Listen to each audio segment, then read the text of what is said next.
out with Jerry Untied at Untied's Vegetable Farm. We're standing in a bunch of tomatoes here. Jerry, how long have you been doing this? Well, this is a culmination of about 40 years of practice and more failure than successes. And I see you use high tunnels. Why do you use high tunnels and not greenhouses?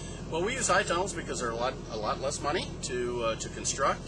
To cover an area with a high tunnel is a lot less money than building a greenhouse.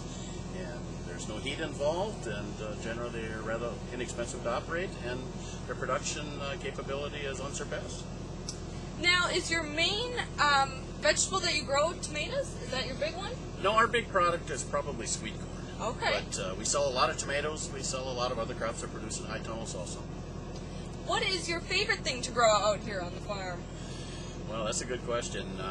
Growing is a disease, and so you kind of like to grow everything. But I suppose right now I'm getting my most enjoyment out of growing tomatoes and measuring the production to see what production capabilities we really have. Now, what is the most challenging vegetable or fruit that you grow? Well, if you're looking at diseases and insect pests, I think eggplant is probably the worst. It's a crop that's not worth a lot of money or anything, but just nice to have it. It's novel, but it happens to be a magnet for every pest on the planet. So what is the difference between a high tunnel and a greenhouse? That's a good question, and a lot of people are still asking that question every day. In my mind, a high tunnel is normally a non-heated structure. It's highly ventable. In other words, you can vent 75–80% of the surface area of your plastic. It's certainly lower capital cost to build.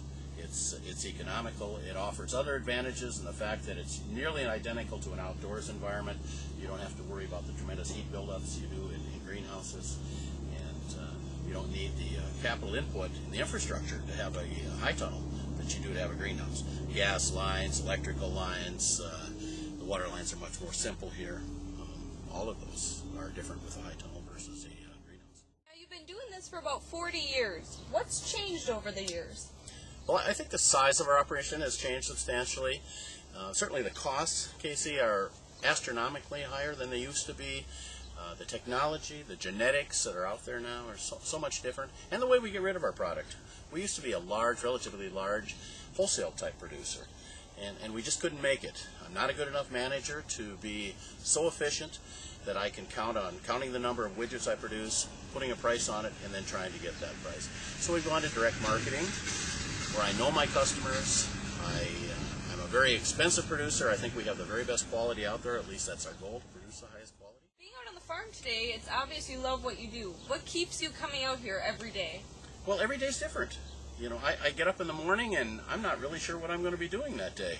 It's not the same old in Jerry Untied's life. It's, some of it's exciting, some of it's not exciting, some makes you feel wonderful, and some feels like you've been punched in the stomach. But there's these successes and these failures, and many, many more failures than successes. But when you are successful, you get this aha feeling. This is just wonderful, and this translates right down the line with all the people I work for and with. And it's really worked out well for us. Now, what makes your vegetables so good for the end consumers? Well, I think the fact that they're sustainably produced, we're using a product, oftentimes an open pollinated or old-fashioned varieties. All our varieties are selected for flavor. They're not necessarily for appearance. We want to sell you something that you'll remember us by. And you don't remember the price you paid, just remember how good it was, and you're willing to come back and buy it again.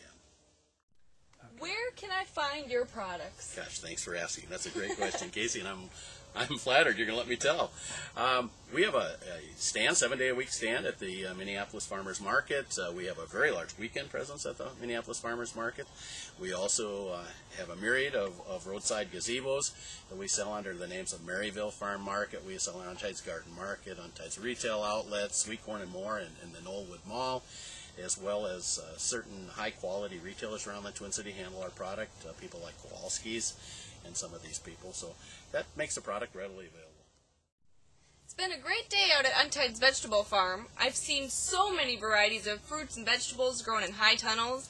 We have tomatoes a little bit earlier. We see zucchini. Do we see zucchini today? You saw zucchini. You saw zucchini today, and that's even early.